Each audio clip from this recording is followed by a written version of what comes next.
you? I'm good. Thank you so much for taking the time to have another chat.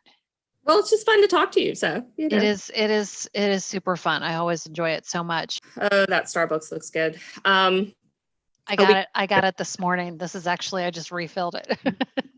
It's a fake um, Starbucks. But yeah, so it was his birthday a couple weeks yeah. How ago. I was think it? I mentioned. Hmm. It was really good. I think I mentioned that I struggle with his birthday. It's Oh, like, yeah. Yeah. it's a hard day. And I think, both of us have this thing in common, which nobody wants to have in common, and that both of our kids suffered really, really kind of like Yeah. devastating and, impactful injuries on their birthday. Yeah. And so it's just kind of like birthdays are always so weird because it's like a celebration on one hand, but it's also the anniversary of something really The worst terrible. day of your life. Yeah. Yes. Basically. Like, Yes. yeah. So I just, and it's weird, like, he's 11, so I still have not reconciled this after 11 years. It's still a tough day. Yeah. Um, I think it always will be. yeah. I don't know Yeah. how it's not. It's different, but it's not any easier. Like I remember when Julia was in the NICU, and I may have told you before, I remember distinctly sitting in the St. Mary's lobby with Vince. We had been waiting for Dr. Taylor to come by. And of course, it was like, 9 o'clock at night. And Was this the day she was born? no, this was, somewhere in that 2-month period that we Hmm. were there, and we were waiting for him to round. And so we went down to the lobby for a little while. Just, I don't know if they were doing, maybe it was like they were doing shift change or something like that. So we couldn't be in there. But I just remember sort of my mantra. And I told Vince at that time, like, in a year, it will be better. Like it won't be like this in a year, because Julia was born right before Christmas, Hmm. which was also just like awful. And because there's all this celebration and joy and happiness. And so even Christmas is kind of like, ugh, for me. And I just remember telling him, like, it's not going to be like this in a year. It's not going to be like this in 10 years. Like it's going to get better. We'll laugh again. We'll be happy again. And it is definitely better, Yes. but it's not like, It's not resolved. yeah, Yeah. and it never will be. And so, Yeah. I've spent the last decade like trying to come to terms with the fact that like this is always going to be painful. Every milestone, every gut punch that we get, like just there's just always something waiting around the corner to kind of knock you back down again. And birthdays are one of those things, especially as they get older. And like I struggle with the whole birthday parties because I have 2 other kids, and what to do for her. And I'm honestly kind of glad that she's getting older now because like I don't really have to think about that a whole lot. And I feel like I have to be fair to her with, if I'm going to have parties for them, I need to have a party for her, but like, not knowing what she wants to do. And now we're moving into these tween years, and like, how do I figure out what is meaningful to her? And Hmm. it's just a million things. And then the memory of all, that day. And, she's not where I thought she would be at this point. I had thought if we just work hard enough, of course, things will be okay. Yeah. And of course, that's not the case. And I don't know that I'll ever get to a point where I'll be like, this is okay, Yeah.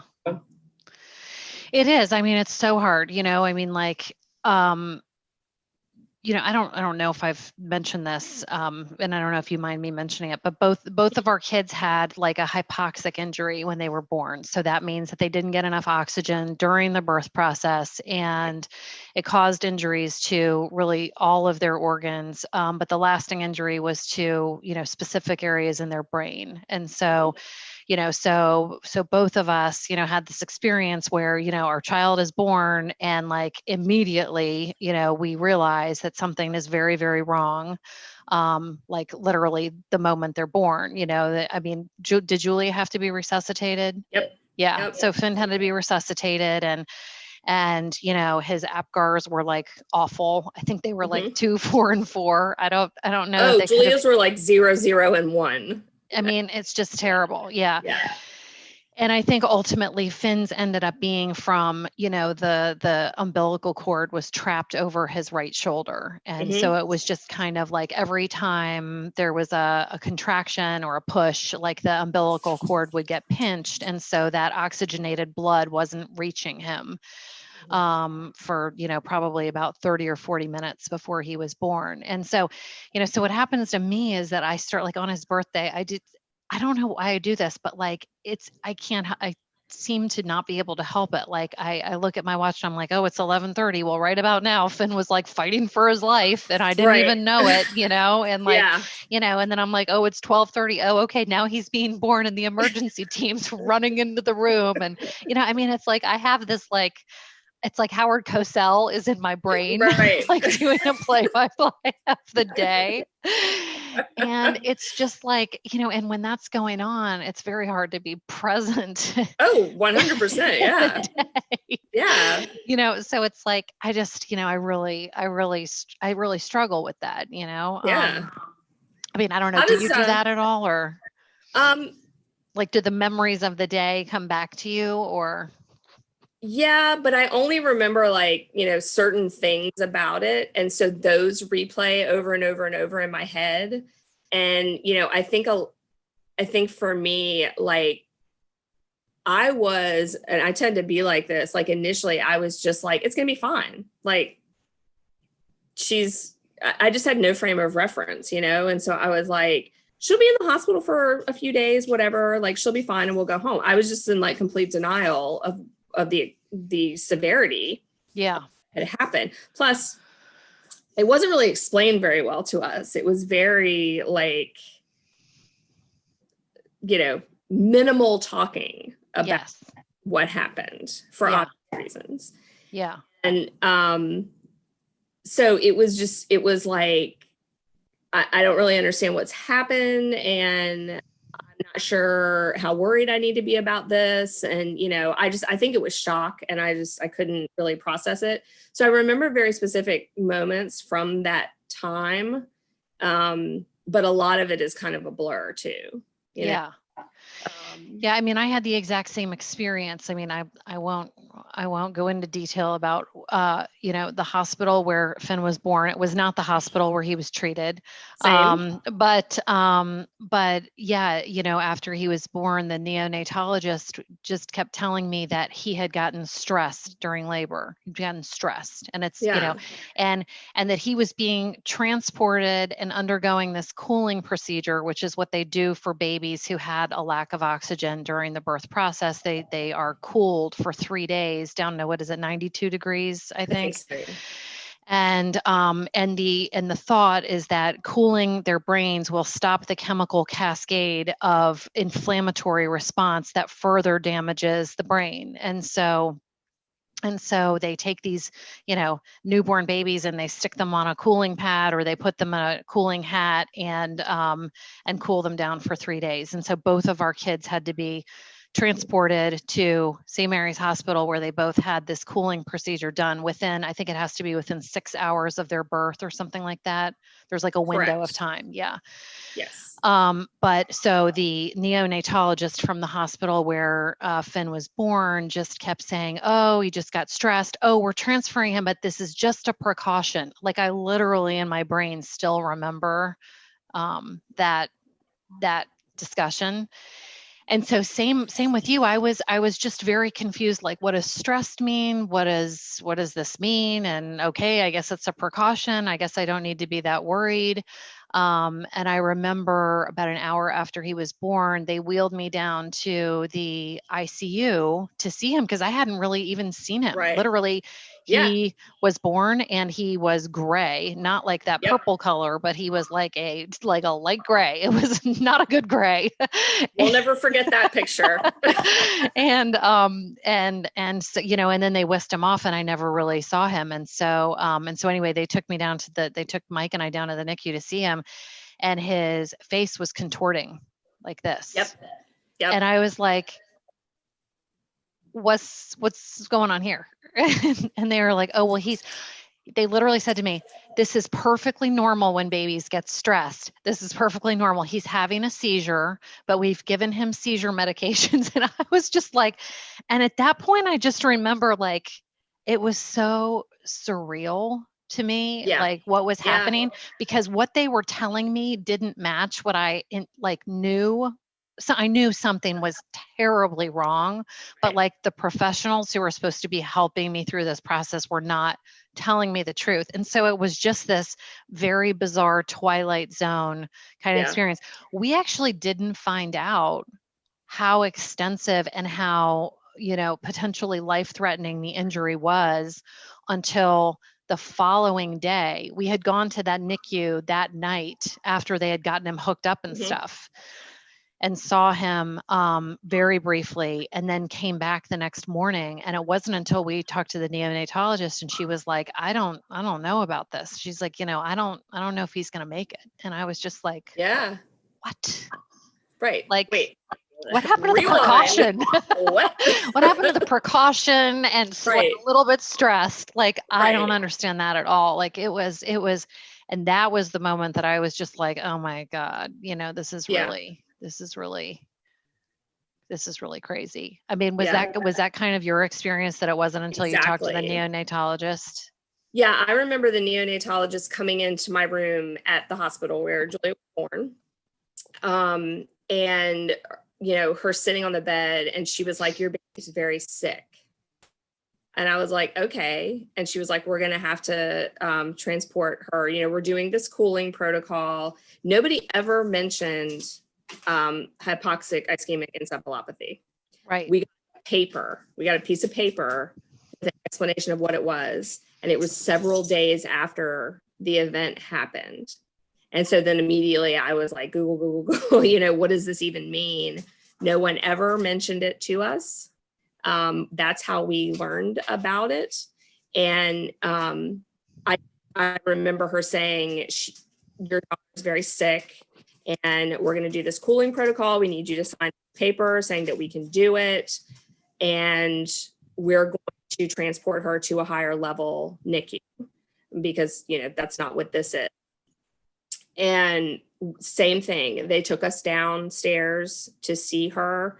And I'm sure she wasn't, but I feel like she was in some sort of basement or something. It was like really, it was just bizarre to be in that room with her. And same thing, I looked at her and she's, you know, twitching.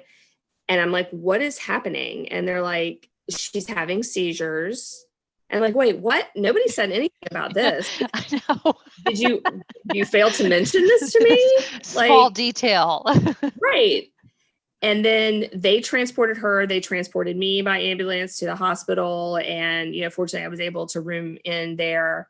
And it wasn't until I got to the NICU, you know, several hours later at St. Mary's that they kind of told me, you know, well, all of her organs have shut down and lack of oxygen to her brain. And, you know, we don't know if she's going to make it. And then it was just like, oh my God, what? And that was like the moment where I was like, my life just completely changed, you know, like it will never be the same again in a very different way than when you have your first child. you know, like I was just like, okay, I don't want to do this. Never mind. Change my mind. I'm out. You know, I can't deal with this. And it took me a long time. I mean, I would say at least a year, if not more. I would have, you know, that it would be this weird, and I don't know if I can articulate this, but like I would kind of forget about things for a few minutes. And then it was like every 5-10 minutes, it would come back. Yeah. I would remember like, oh, I have this kid with, you know, CP. Right. And for a long time, I was like, I can't believe that. I can't Yeah. believe this has happened to me. Like, I can't believe this is happening for Yeah. a very long time. I still have those moments. Yeah, like Every it's, once in a while, it's weird. It's sort of like you sort of briefly have a snippet where you sort of relive the disbelief that this has actually yeah, happened. yeah, yeah. And it's a weird feeling. Um, Hmm.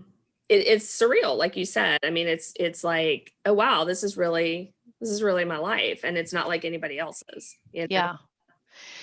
Yeah. And I mean, the thing, not only was the whole like birth experience so traumatic with what happened, but like, the brain injury, which has ended up being the sort of lasting and very significantly impactful thing, at first was not the alligator closest to the boat. So, like, I mean, literally, I think the only organ that was still working on Finn was his heart, and like Mhm. his lungs weren't working.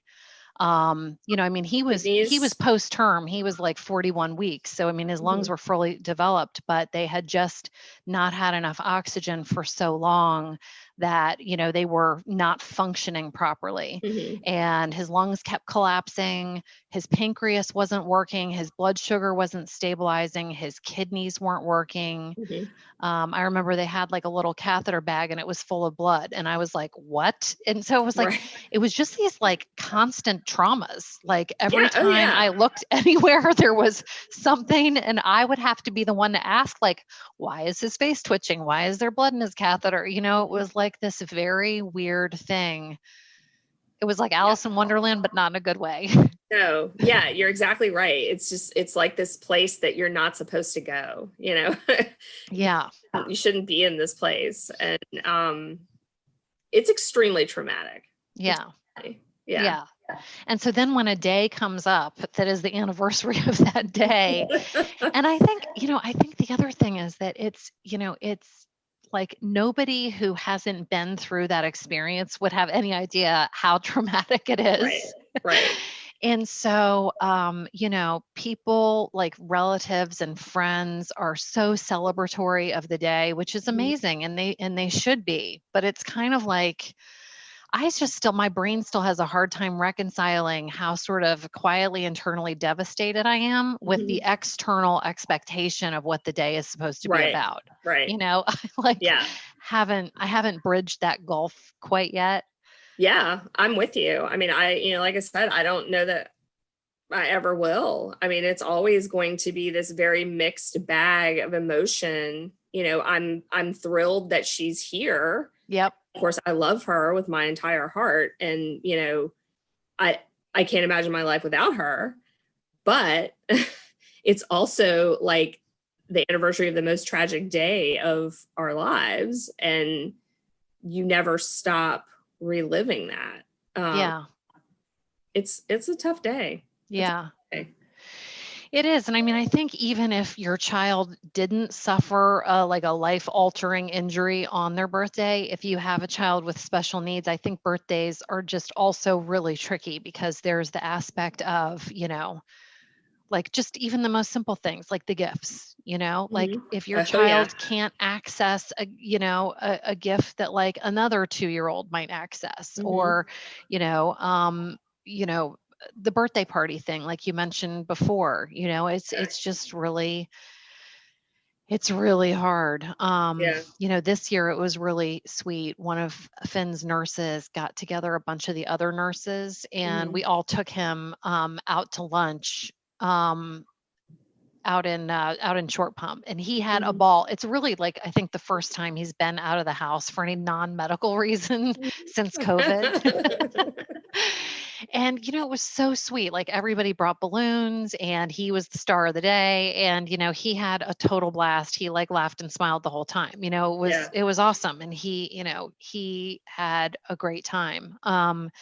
And it was one of the better birthdays. A lot of Right. times I just don't know what to do, so we have like a family birthday and we have Right. cupcakes and we hopefully make him feel special and loved, but Right. it's just really hard. It's super hard. I have started asking Julia what she wants, and of course, which I mean, they're choices I give her. Basically, it's not like I truly know what she wants. But this past year, she said she didn't, when she turned 10, she said she didn't want a party or anything. And to be honest, I mean, I was kind of like, because I don't have to deal with that. Yeah.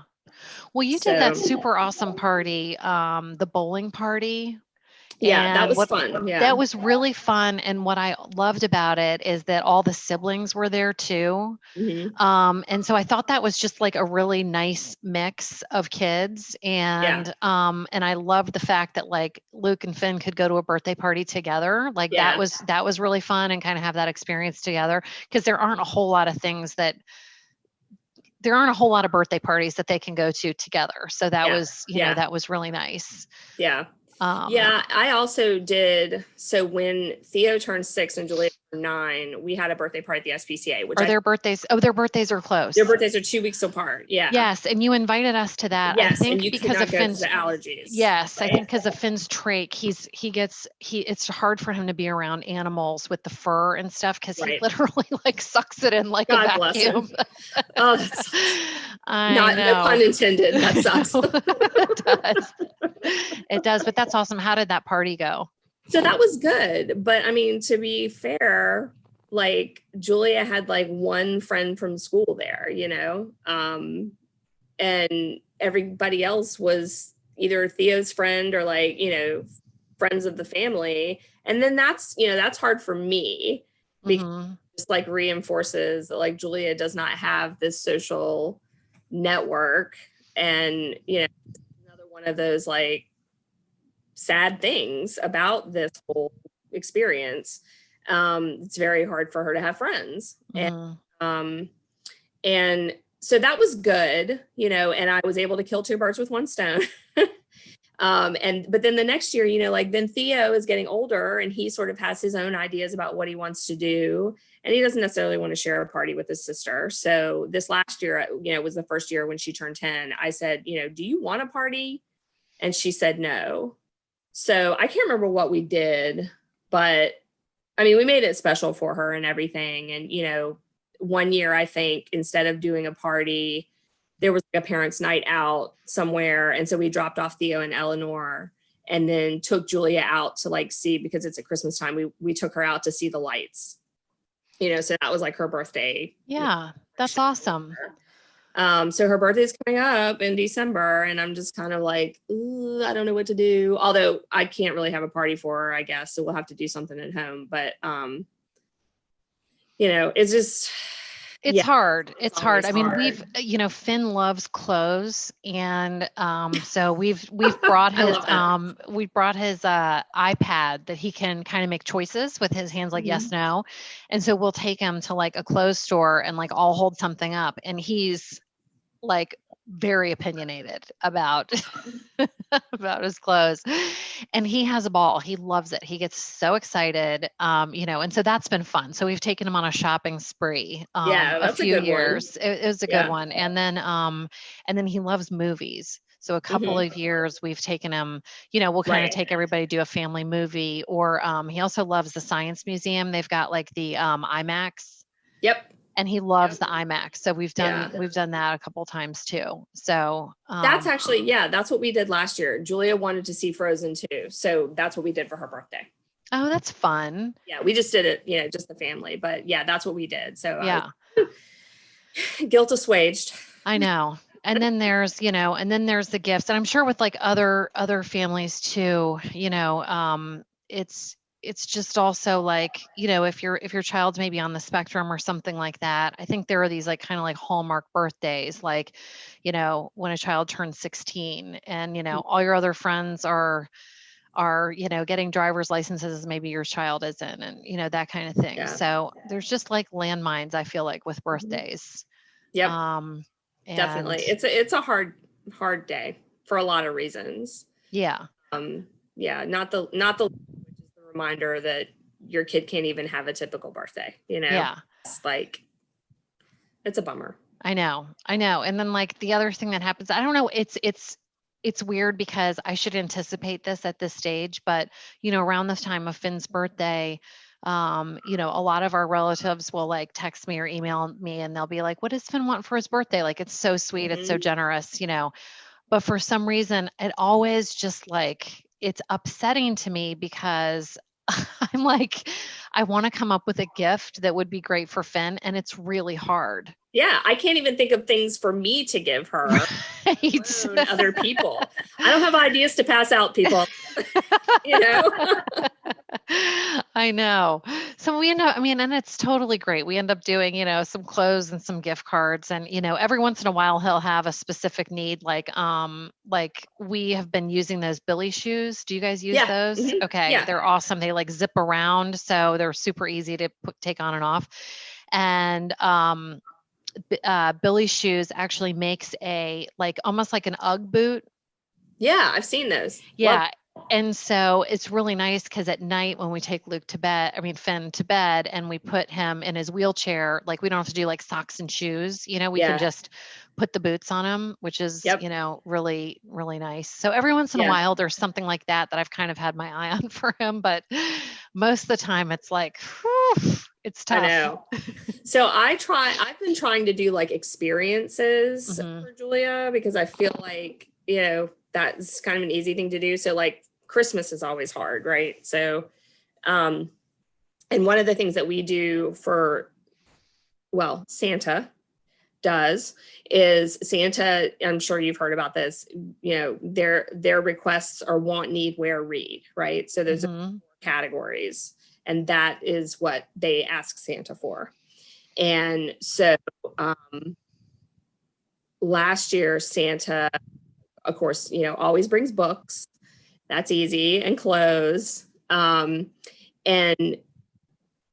for Julia, I think she said she wanted to do something with the family, like that was her want or whatever. So Santa brought her tickets to the aquarium in Baltimore because she's Wow. been there. Of course, have we been able to use those? No.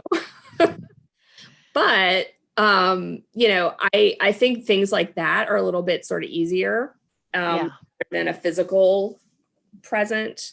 Or like one thing that I'll suggest is, why don't you give us money toward, some big expensive special needs gift for her, like a swing or, like that AbleNet spinner thing, would be a good thing. So yeah, but you do have to be like super creative. And we have so many gifts that she's never actually played with because, it seems good. And then I realize, of course, once again, she really can't access this, so. I think there's a lot of experimenting too that goes on. And I think that's just all part of it. You kind of buy these things and you try them on and, maybe it doesn't work. Maybe it does. But I feel like that's like one of the reasons why most parents I know of children with special needs feel like they have so much clutter everywhere because you buy all this stuff to try it and maybe you get 1 out of 5 things that end up Yeah. working or that connect, but it's like your hit ratio is much lower than with a Oh typical yeah. kid. Yeah. So Yeah. so we've given a lot of things to Goodwill and Yep. Yep. Or I hang on to them thinking like the other two will play with them at some point, yeah. like, maybe this will work someday, and yeah, my house is consequently a gigantic wreck. So Yeah. We did get the AbleNet spinner actually for Finn for his birthday, and he's really excited about it. It is one of those, it's one of those like rare gifts that I really feel like he'll connect with and be able to Yeah. use. And Yeah. in fact, another one that we did, I might have mentioned this the last time we talked, but we got him an Alexa for Christmas like a couple years Mhm. ago.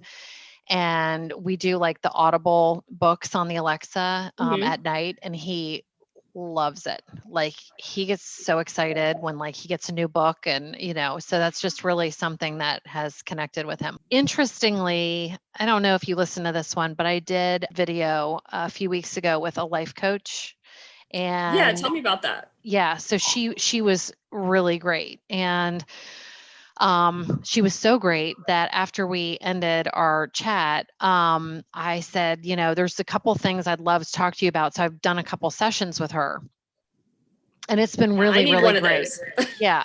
Honestly, I couldn't recommend her more. It's just been like, really, really helpful in helping me kind of like, come up with a new perspective on things, or kind of work through some stuff.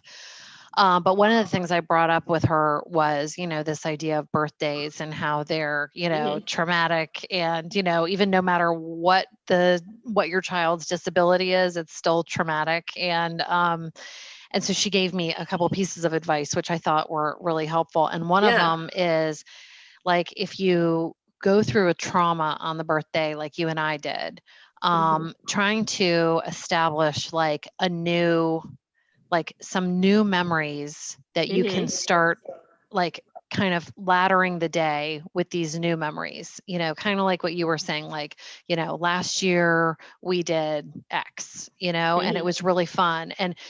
And literally writing them down, and like maybe for a few weeks before the birthday, just kind of start like familiarizing yourself with like these kind of like new memories that aren't going to really take the place of anything that's happened, because what's happened, but really just to have something to redirect your thoughts to Mhm. that are Yeah, really like happy and positive. So I thought that's a that great was idea. I thought that was good. And then the other thing she recommended is like taking some time to sit down and think about all the things that your child can do. Like just little things here and there that, and it really requires like kind of like some sitting and quiet time and just kind of writing out, because it sometimes takes a little while to think of things, Sure. Yeah. Yeah. but all the little things, all the positive things that, that your child can do. And, and then also the things you love about your child, the Mhm. ways that your child brings joy to your life and like all that stuff. And so you make your big list, and you kind of, again, like, as their birthday is approaching, kind of like review this list on a regular basis, so that again, like, it doesn't take away any of the painful things, Right. that, the gift aspect or the party aspect, or the, what are other kids who are 10 or 11 doing now, and, the comparing and all that stuff. I mean, all that's very natural, but like just kind of making room for all those good thoughts and all the good Yeah. things, Yeah. and it kind of can shift the perspective. So I Yeah. mean, I Well, did it that. gives you things to celebrate, right? Yeah, it does. It gives you things to celebrate. And I have to say, I went through the exercise and it was really helpful. I mean, mentally, I felt like lighter having gone through that Oh, that's exercise. cool. Yeah. Yeah. Yeah. Because I think it's natural just to kind of focus on the bad stuff. Right. And focusing on the good stuff really does kind of shift your perspective and just make you have a better sense of the day and of the event, and focusing on, the positives. Yeah. I'm going So to do that. Yeah. that's I my think that's tip. a great idea. Yeah. That's a great idea. Yeah. So we'll see. I won't really know how well it's working until next year when I can really put it into Right. practice. Right. But it's not too late for you, Kelly. No, You I have a know. birthday coming December's up in, coming. yes, in a few months. And so you can try it. And, you may even want to try it because you mentioned that Christmas, because you guys were in the NICU over Right. Christmas, and, Christmas is still a little bit like, ugh, Yeah. it's still a bit of a mixed bag, as Yeah. they say. Yeah, it um, is. maybe try to think of some really happy Christmas memories that you've had with all your kids and your Right. family, up until this point, and try to put a little bit more emphasis on those things and see if that doesn't help turn the day around a little bit. Yeah. Those are great ideas.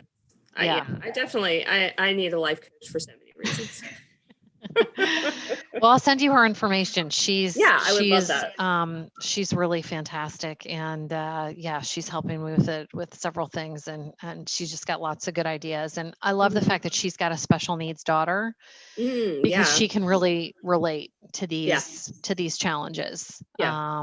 And she gives a lot of great advice. So anyway, That's awesome. Where do you find these people? I am a big fan of a woman named Brooke Castillo who Mm-hmm. has a business called the Life Coach School, and she's got a Mm-hmm. podcast. Mm-hmm. I found her podcast and I listen to her podcast pretty regularly. And the Life Coach School is like, I'd say, in my opinion, probably the best, one of the best life coach certification programs in the country. That Mm-hmm. term, I think, has been like a little bit overused because there really isn't a standardization for becoming a life Sure. coach. But I feel like her program is really good and really solid. And so I just started researching a life coach who had graduated from her program who focused on parents with special needs. And I found her name's Kari Atkinson, and she's actually a tenured professor, Mm-hmm. and went through Brooke Castillo's life coach certification program, and loves this work so much that she's actually giving up her tenured professorship to do life coaching full time. Wow. Yeah. That's awesome. Yeah, it is awesome. But she has been really, really helpful. And, Yeah. I've had a lot of aha moments with her and all of that. And I think a lot of this stuff, I think people would have a tendency to go to like maybe a therapist or something. Mm-hmm. But I find working with the coach to be so fast in terms Mm-hmm. of really changing things and putting practical steps in place quickly, Mm-hmm. as opposed to like, people can spend months and years in Right. therapy and not Right. really see a whole lot of traction in their life. So Yeah. I'm all about speed and efficiency. If I Yeah. can. Hey man, we got a lot to do. So, not a lot of time to do it in. So Exactly. make the most of the time you have. Exactly. Yeah. So I am sensitive to your time. We've been talking for an hour, and I know I always say this, but I could probably talk to you for 2 more hours. I know. I know. But thank you for coming on today and Absolutely. talking about My pleasure. maybe not so much fun stuff, but I think hopefully it'll help other people who might be struggling with birthdays and Yeah. I trying hope to so. It's grapple with all hard. of it. It Yeah, is. it's hard. And it's nice to know that, other people get it, because I think typical folks don't have that baggage. So it's nice to be validated. Yeah, absolutely. Yeah. Absolutely. Well, have a Thank you. wonderful week. Thank you. Hopefully we'll chat again soon. And Yeah. I appreciate you coming on and being a sounding board for all of this. Anytime. Okay. All Or right. bye. Okay. Bye.